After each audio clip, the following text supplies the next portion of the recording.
মহানগৰী ভাড়াঘৰত যুৱকৰ মৃতদেহ উদ্ধাৰ মৃত যুৱকজন শিৱসাগৰৰ শিমলুগুৰিৰ বিশ্বজিৎ বুঢ়াগোহাঁই বুলি চিনাক্ত কৰা হৈছে হাতীগাঁৱৰ শেৱালি পথৰ সুৰজ উপপথৰ ৩ নম্বৰ ঘৰত এই ঘটনা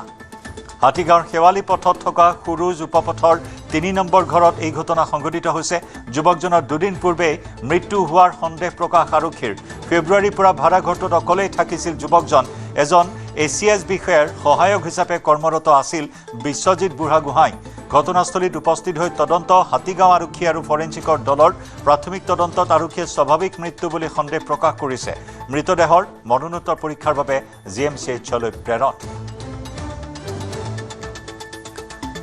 মহানগৰী ভাড়াঘৰত যুৱকৰ মৃতদেহ উদ্ধাৰ মৃত যুৱকজন শিৱসাগৰৰ শিমলুগুৰিৰ বিশ্বজিৎ বুঢ়াগোহাঁই বুলি চিনাক্ত কৰা হৈছে হাতীগাঁৱৰ শেৱালি পথৰ সুৰুজ উপপথৰ ৩ নম্বৰ ঘৰত এই ঘটনা যুৱকজনৰ দুদিন পূৰ্বে মৃত্যু হোৱা বুলি আৰক্ষীয়ে সন্দেহ প্ৰকাশ কৰিছে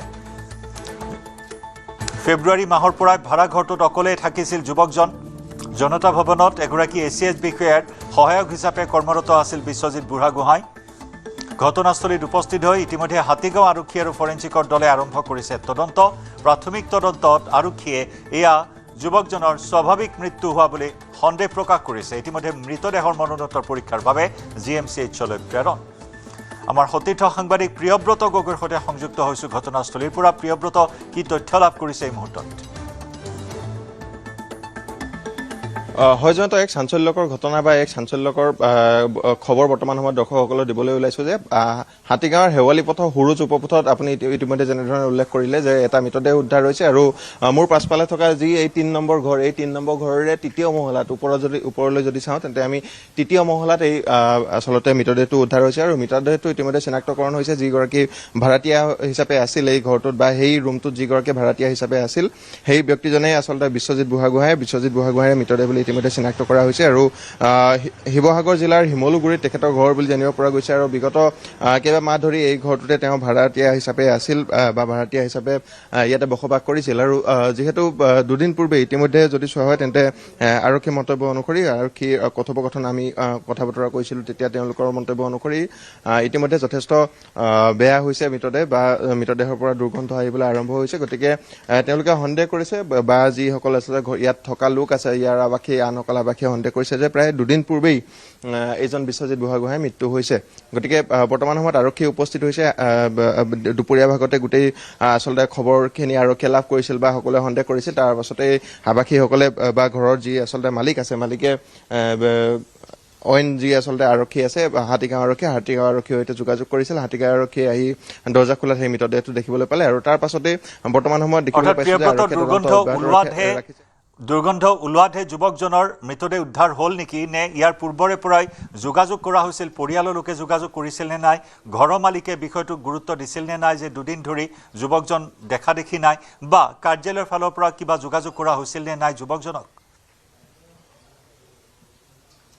সেই কথা বতৰাখিনি বৰ্তমান সময়তে যি এই বাসগৃহটোৰ মালিক আছে তেখেতে বৰ্তমান সময়ত সংবাদ মাধ্যমৰ সৈতে কথা বতৰা পাতিব খোজা নাই তেখেতৰ কিছু সময় পিছতে তেখেতৰ পৰা আমি মন্তব্য গ্ৰহণ কৰিম কিন্তু সেই কথা জানিব পৰা হোৱা নাই যিহেতু পৰিয়ালৰ লোকো বৰ্তমান সময়ত গুৱাহাটী মহানগৰীত বা এই যি ভাড়াতীয়া ঘৰটো আছে ভাড়াতীয়া ঘৰটোত আহি উপস্থিত হোৱাহি নাই গতিকে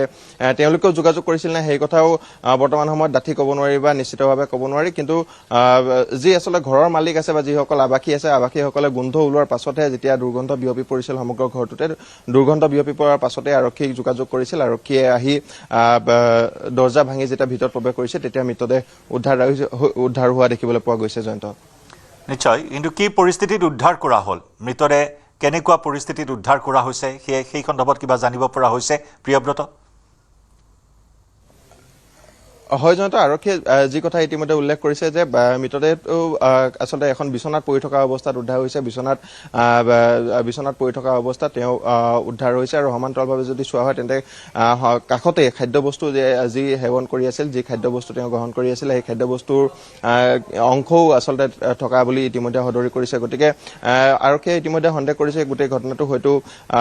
স্বাভাৱিক মৃত্যু বুলি সন্দেহ কৰিছে বা তেওঁ কোনো ৰোগাক্ৰান্ত হৈ হঠাতে কোনো ধৰণৰ ষ্ট্ৰোক বা অন্য ধৰণৰ কোনো ৰোগাক্ৰান্ত হৈ হঠাতে মৃত্যুবৰণ হোৱা বুলি সন্দেহ প্ৰকাশ কৰিছে যিহেতু যদি চোৱা হয় তেন্তে তেওঁৰ যি ৰুমটো আছিল ৰুমৰ দৰ্জাও কিন্তু ভিতৰৰ পৰা বন্ধ আছিল গতিকে তেওঁলোকে সেই কথা সন্দেহ কৰিছে যে সেইকাৰণে সেই কথা সন্দেহ কৰিছে যে হয়তো এয়া স্বাভাৱিক মৃত্যু হ'ব পাৰে বা অন্য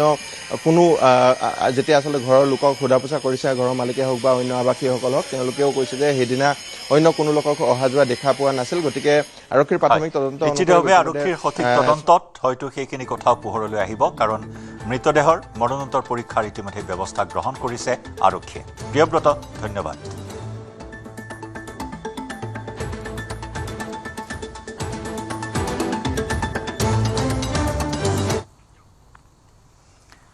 ৰঙিয়াৰ কট্ৰাঘাটত হিট এণ্ড ৰানৰ ঘটনা দেওবাৰে নিশা দ্ৰুতবেগী বাণিজ্যিক নম্বৰৰ অল্টো বাহনে মহতিয়াই নিলে 2 বাইক আৰোহীক এই দুৰ্ঘটনাত থিতাতে মকছেদ আলী নামৰ এজন যুৱকৰ মৃত্যু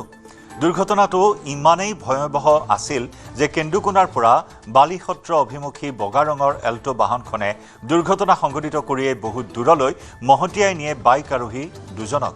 এই ঘটনাত গুৰুতৰভাৱে আহত বুলবুল হুছেইন নামৰ এজন যুৱক আৰক্ষী ইতিমধ্যেই দুৰ্ঘটনা সংঘটিত কৰি পলায়ন কৰা বাহনৰ চালকক বিচাৰি আৰম্ভ কৰিছে তদন্ত ৰঙিয়াৰ পৰা আহি আছিলো আহি থাকোঁতে সেন্দে দুটা আগে আগে আহি আছে মই ফন্টে পিছে পিছে আহিছোঁ আমি একদম শ্লোকে আহিছোঁ খুব স্পীড এখন এল্টো এখন আহি তাৰমানে চাৰ চাকা দি আছে ইয়াৰ আগৰ চাকাটো অনলি খুন্দিয়া লগাই কেনে চুচৰাই কেনে লৈ গুচি গৈছে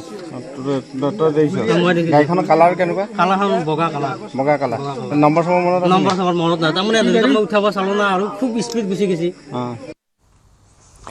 আৰু ইফালে চামগুৰিটো হিট এণ্ড ৰানৰ ঘটনা তীব্ৰবেগী এখন বলেৰো পিকআপ বাহনে 6 বছৰীয়া এগৰাকী ছাত্ৰীসহ ছাত্ৰীগৰাকীৰ পিতৃক মহতিয়াই পলায়ন কৰে 127 নম্বৰ ৰাষ্ট্ৰীয় ঘাইপথ পাৰ হৈ বিদ্যালয়লৈ চাইকেলেৰে অহাৰ পথতে সংঘটিত হয় এই